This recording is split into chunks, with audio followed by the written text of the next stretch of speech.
I just think you have to shift the question from am I good enough to am I willing to keep learning? But I used to think purpose was this loud thing, like a lightning bolt you'd get struck with one day and you would just know. But I think looking back, the things that I found mattered most to me were just quiet and consistent and kind of unavoidable.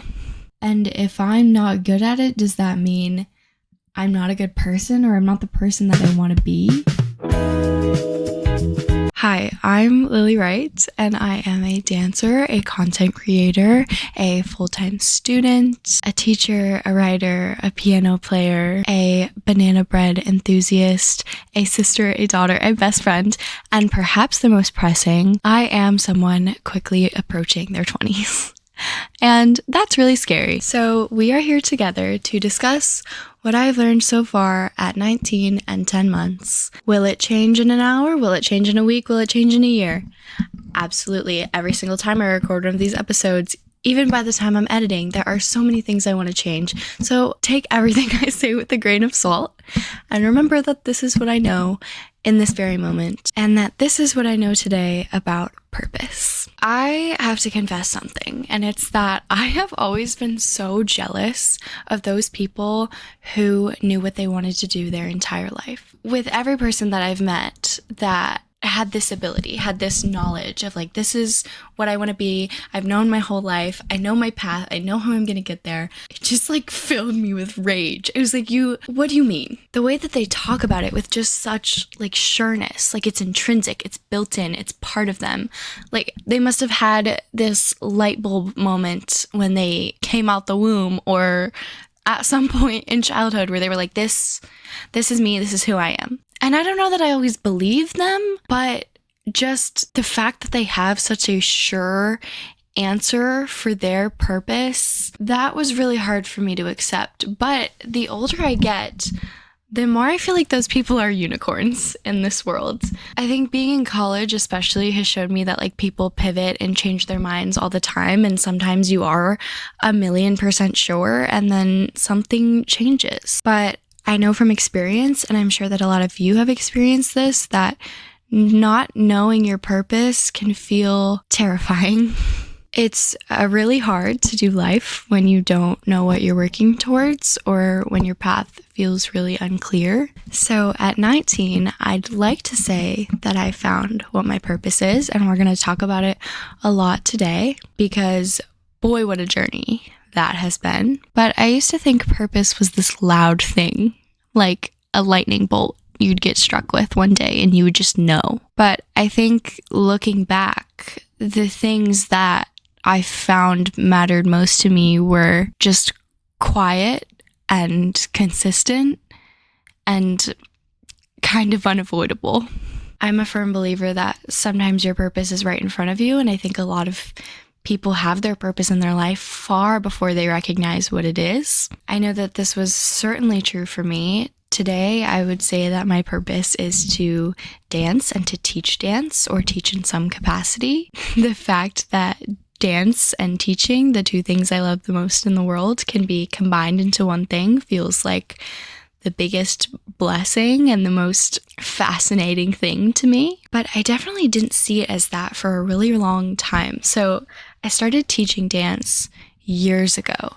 And I think the reason I started was just because I had the greatest dance teacher in the world. She changed my life and she gave me what I love. And she just was kind of an earth angel, and she continues to be. So I think I just wanted to live a day in her shoes. And I just thought it would be cool to like play teacher and feel important in the room. I was growing up a little bit in my studio, and I just wanted to kind of try on a different role. But what I didn't expect was the love that I found for working with kids. I knew I loved to dance. That had changed my life 100 times over and been there for me when nothing or no one else could be.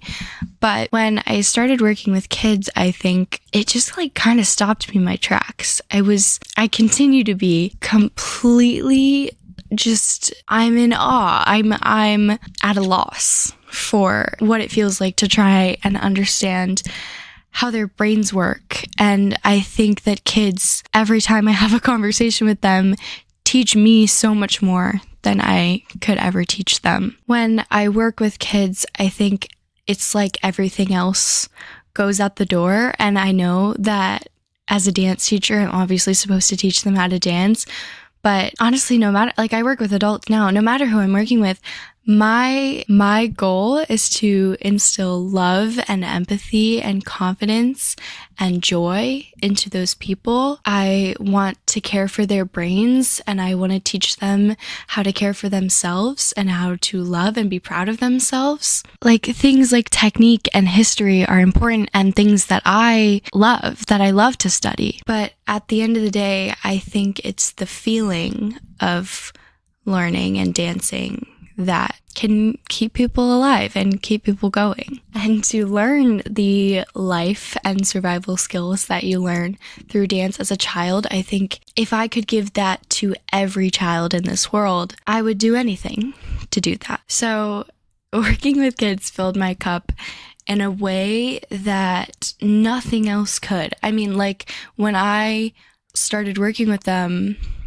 I was just like assistant teaching in classes. I was essentially sitting and watching and hanging out with the kids and taking the class as they would and just kind of wrangling, for lack of a better word. But what really struck me, and looking back, what I should have recognized in the moment is that when that came into my life, nothing else mattered. It went to the top of the list immediately. I was in every club in high school. I was the captain of the dance and the cheer team, and I was salutatorian, and I'm pretty sure I had activities from 6 a.m. to 10 p.m. every day of my life. But if I had 30 minutes a week to spend with these kids, there was no question. I would move around whatever I could to be there, and I would think about it all week until I could get there, and I would sacrifice things. I would rather be there than hanging out with my friends. I would rather be there than catching up on work. And it felt quiet and peaceful and content in a way that nothing else did at a really turmoil-filled time in my life. And mind you, I'm in a room of 10 2-year-olds and still feeling that sense of calm, if that tells you anything about this experience. So I was teaching dance for years before I ever decided or had an idea that that was something that I could actually go into or pursue as a career. And weirdly enough, it took me very much being thrown into the deep end and even having a pretty traumatizing experience to recognize it for what it was. So I taught more and more and more the older I got in high school. But my senior year, I got this opportunity to work with someone in the industry that I really, really looked up to. He provided me with an opportunity and asked me to essentially run like a summer camp with him. It was sort of like an intensive, and they were long days and long rehearsals, and we were going to create this huge production number together. It's like a really long, elaborate dance with so many dancers. And long story short, this week just fell apart. He was going through a lot. He was incredibly busy, and I found that we had such different working / organizational styles. I have never been more stressed than I was this week. I had no faith that it was going to come together. I was just making things up on the spot and flying by the seat of my pants, and it felt like the whole experience was coming at me, and it was a runaway train and I couldn't stop it. And I was frustrated, and I felt unprepared, and I felt disorganized. And those are things that it's truly my worst nightmare. I never want to be those things. So I thrust myself into a leadership position. It got to the point where things were really messy and really out of control. And I stepped up and was like, I'm going to make this happen. I'm going to fix this. So I sort of stood up to someone who I really looked up to for a really long time, over-prepared, and I made demands in a way that I never do. I just prepared for every possible outcome and possible thing that could be thrown at me, and I focused on the kids. That was my number one priority. Again, the idea of them being stressed or feeling worried about this coming together, that would be the worst possible outcome in my mind. So I did everything I could to make them feel comfortable, and that meant doing the whole thing myself. So we finished this dance by the skin of our teeth, like barely. And I have no idea how it's actually going to come together once we step away from it and it goes on stage.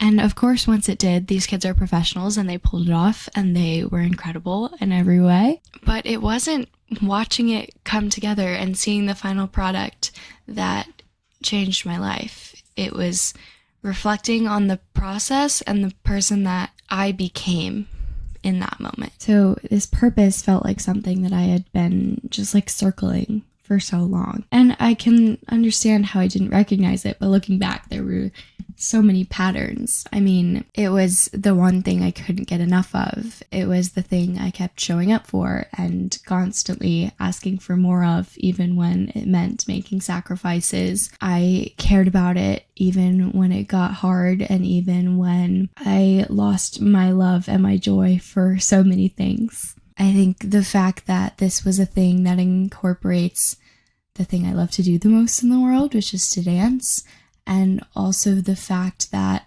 I put the kids' well-being above my own and knew I would do that for the rest of my life, those things gave me a lot of clarity. I think I downplayed this thing that I loved a lot because I hate to say it, but in a lot of ways it came naturally to me. When it came to dance, I was so supported and so encouraged for so many years. So it gave me the impression that I had some quality about my dancing that I just couldn't see. I think for anyone in a sport or in an art form, we have such skewed perspectives on our own skills. I think it's really hard to evaluate your own level or ability. Like one time I went to a physical, I think it was my senior year of high school, and my doctor was like, "Do you exercise?" And I was like, "No, I don't." And my mom was there and she was like, "Lily, you dance 16 hours a week. Like more. You dance every minute of your life, essentially, and you just told the doctor that you don't exercise." And I was like, oh, okay, so maybe I'm not seeing this very clearly. And then when I was like dipping my toe into the dance program before I joined it in college, I joined like Ballet 100, and I showed up for the first day of class like in full leotard skirt tights, the whole to-do, and we spent like a 2-hour class learning our positions and doing a plie. And if you don't know, that's kind of the equivalent of like when you're learning how to write, like this is how you hold a pencil before you can even put it on the page. So again, I felt kind of silly, but I was also like, I mean, I think we all do this to an extent. So I had this knowledge of like, there's something about my dancing that must be good. There's some quality about it that people like and that my mom and my teachers tell me is good, even when my imposter syndrome was raging and I literally thought I was the worst. And like dance itself is something I know like the back of my hand. It feels like me. It feels like the most personal, real part of me, and it's my way of expressing everything. But when it came to teaching, it didn't feel that way at all. It didn't feel natural at all. And I still have so much doubt about it today. I think that's why I still doubt it today, because it didn't feel like something I just slipped into. No matter how much experience I get or challenges I overcome, I just feel like I have such an overwhelming and possible amount left to learn. I think that having certainty about your purpose, I think it actually creates doubt instead of confidence. It's like you realize that it matters so much to you, so the stakes just get so high. When it kind of clicked into place for me after that camp, I think we all went to dinner and I cried through the whole, ugly tears, cried through the whole thing and thanked everyone. And I was just kind of a wreck. I was like, I found it. This is me. This is my thing. And I'm still embarrassed looking back on the animal that I became when that happened. But I think it was because it felt like me. And finding that in dance took so many years and so much work. And somehow this felt like, even though I'd been doing it for so long, it just fell into place. But yet that's also terrifying. It feels like me. It feels like a part of who I am. It feels like a reflection of the person I am. And if I'm not good at it, does that mean I'm not a good person or I'm not the person that I want to be? There's this shift from having a far off idea or vision of what your purpose might be to finding it and truly pursuing it. And I think once you do, you see the depth in it. You see all of the thousands of steps that you have ahead of you. It goes from taking the one step to finding and accepting it to now you're on a staircase to the sky. And I think when it's right, it feels worth it, but that doesn't make it any less daunting. But maybe what keeps me sane is that I know that humility and care will make you good at what you do. Those two things are really important. That sense of knowing your place, knowing that you're still a beginner no matter where you are in so many ways, that you're always learning and growing, and the passion that you have for learning and for continuing to get better at what you love, that will make you good at it. I hope, and I don't know for sure, but I hope that confidence comes with repetition and failure and time. I just think you have to shift the question from am I good enough to am I willing to keep learning? Because that's kind of the intersection of growth, right? It's when you're both excited and doubt yourself.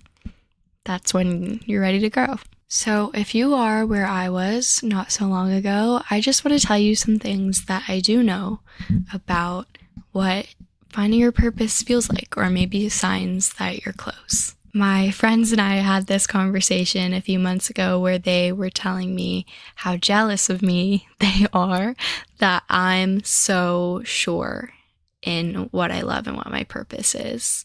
And it kind of took me aback because I was like, I don't know. I don't know if that makes it easier to know. And I don't know if I do know. I don't know that I'm sure. I don't know that I'm good at it, and I don't know if I'm right. But I told them what I do know about this thing that I love. And it's that it's, those people or that person in your life that when something good happens, and especially when something bad happens, you go running towards them. You have to talk to them first, or you call them no matter the hour, and you just need to tell them, in order for it to be real, or in order for it to make sense, or in order for you to get what you need, you have to tell them. They need to know. There are people in my life that when I walk to class, I call my mom, and sometimes I don't have anything to tell her about other than what I ate for breakfast and that my head hurts, and she's still gonna act like it's the most amazing thing in the world, and it's going to make my day, and it's going to give me the strength to get through it. And other times when it feels like my world is crashing down, I know that she will shrink it and simplify it, and she'll say something that just makes sense that I had never considered before. and I know everything will get easier. So these things that I love, dancing and teaching, they became like those people to me. Ever since I started dancing, it just felt like no matter what the world threw at me, no matter what my brain threw at me, that I could channel it directly into making something that kind of made the intangible tangible, that made it feel real and valid and productive even. And with teaching, it felt like whatever I've been through is worth it because I can prevent those things from happening to other people, or I can teach them things that I wish I knew earlier, or I can instill good things in them and into their life. I can bring them something they love. So then teaching dance, it's like my person. It's this place that I want to go to and this thing that I want to do. No matter what's going on in my life, good or bad, I can express it through that, and I can always turn it into something good. The second thing I would say is that it can make anywhere feel like home. I think change is one of the only constants in this world, and things are constantly changing, and I've done a lot of moving and changing in the last few years, and all the while when some place felt unfamiliar or I felt lost in it, I could teach and I could dance, and like that cozy, warm feeling of home would come to me. The third thing is, if you're scared of pursuing it, but at the same time it makes you feel alive, that's probably your thing. That's probably not something to ignore. And I hope that you don't let the fear take over. Another thing is that it's something that you would still love and you would still do and you'd still feel proud of, even if no one praised you for it. This was a huge adjustment for me in college.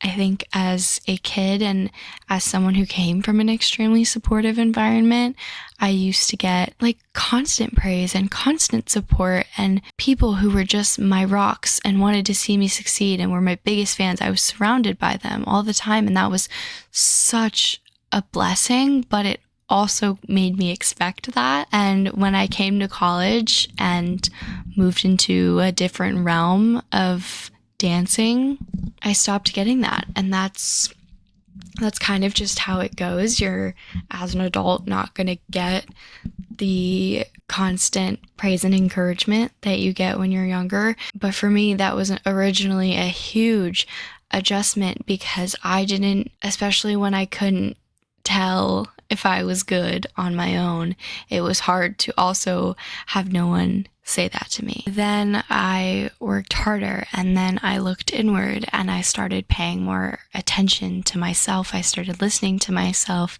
and taking stock of how I was doing and checking in more often and looking for any signs of improvement all the time. So every little win became bigger. I found other ways to work dancing and teaching into my life that I never could have imagined, and I worked my life around those things instead of trying to shove them in where they didn't fit. I think a great sign is if you feel pulled towards something and not pushed towards it.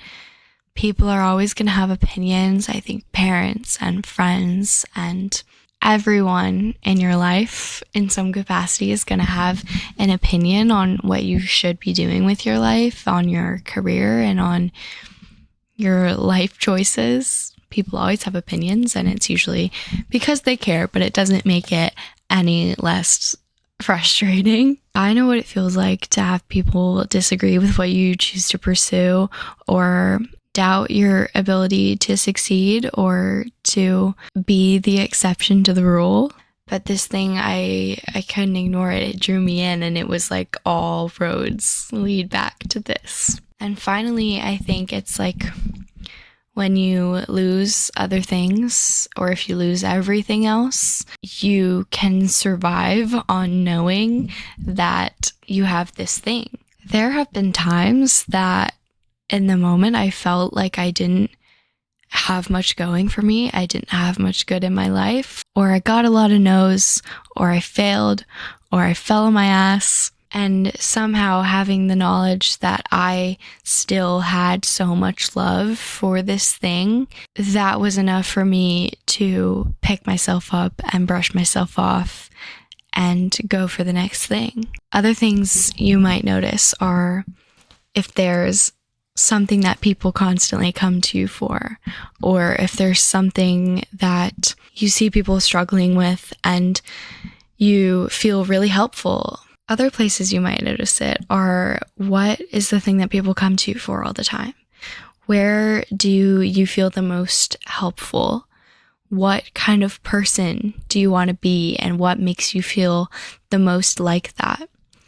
I am someone who always returns to my values. I feel so confident about them and I know them extremely well. And I think part of what kind of clicked my purpose into place for me was that it aligned with every single one. And my values are also like pillars of the kind of human that I want to be. And so doing this thing made me feel closer to that person. And that's part of how I knew. What do you never get tired of talking about? What is the thing that you start going and you're like, I know I'm gonna annoy these people right now. Like, get out while you can because I'm going off.